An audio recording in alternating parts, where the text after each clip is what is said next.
I'm lying next to Rivka in the bunk when the announcement comes. She is burning. She is freezing. I hold her, and I sing to her. Als ihr wett kinderlich älter werden, wett ihr allein verstehen. When, dear children, you grow older, you will understand for yourselves. I learned this Yiddish song from another musician on my transport here. I only spoke German before, though I sang in many other languages. When they came for me, I was rehearsing Bach's St. Matthew Passion. But even in German, I understood nothing except the language of music. But now, what do I care? I may as well die singing. Typhus is sweeping everyone away anyway. Die this way, die that way, pass out at hard labor, or get shot shuffling from one mysterious mound to the next. What's the difference? So I hold Rivka and I mutter the song. I am nearly 16 years old. At least, I think so. Rivka is my 4th bunkmate in Bergen-Belsen. Somehow I've survived 4 these last few wretched months. The first was a sick old woman from one of the death marches. She had diabetes and died from a seizure. We were packed so tightly that she shook against me for 20 minutes. I felt my brain shake in my skull. I felt my stomach shake behind my ribs. We pushed her body to the floor and folded her arms. Someone muttered a prayer over her and we fell back to sleep. It was the most dignity we could give her. There was no time to learn her name. The next 2 girls were pretty, even younger than me. This was obviously their first camp. Hard to believe after so much war. It was a crowded week of transports, and the 3 of us shared one blanket. They kept to themselves and had managed to smuggle in a tube of lipstick. The girls were always whispering and putting on the lipstick, pinching their cheeks and ringing my ears with their acidic giggling. I didn't understand their language, but I understood the tone. A stupid survival plot, as if they actually had a say in their fate. They starved a little more slowly than the rest of us, but one day, they disappeared.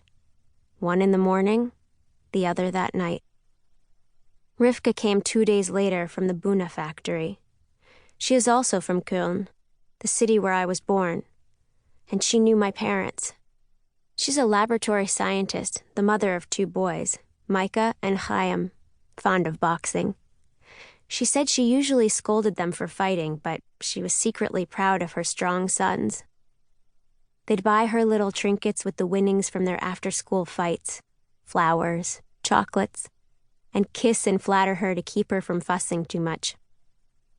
Big, sweet boys. She lost them to a transport last year, but believes with her whole heart that they will all be reunited. Meanwhile, I'm a temporary substitute, a foster child. Somehow, she's always smiling, even in fever. I think she's in shock. Or maybe she's the kind of person who smiles so much her face is fixed with a permanent grin, in her eyes as much as on her lips.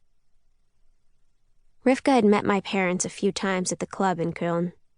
My mother died in the raid on the club, I told her. She was sorry, she said.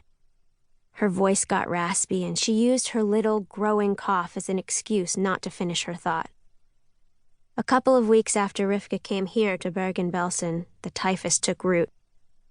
Now, she is dying in my arms. The soldiers burst into the barracks, and I keep singing. I'm dazed. I am catching fever, and I don't recognize their uniforms. Soldiers are soldiers. Guns are guns. Language is language.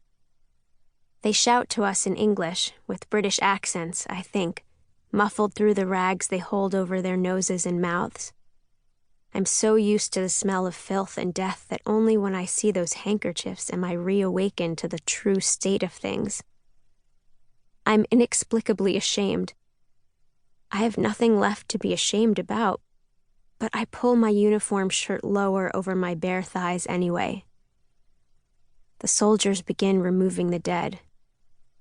There are so many. How could I not have noticed them lying right next to me? And suddenly, Rivka, too, is gone. I feel her final breath wisp across my lips. They pull her from me, but I can't let her go. She is my last connection to the living world. I clutch her arm, her hand, her fingers. I sing the lullaby after her, my foster mother. I know no one else in all of Bergen-Belsen, either from Auschwitz or Theresienstadt.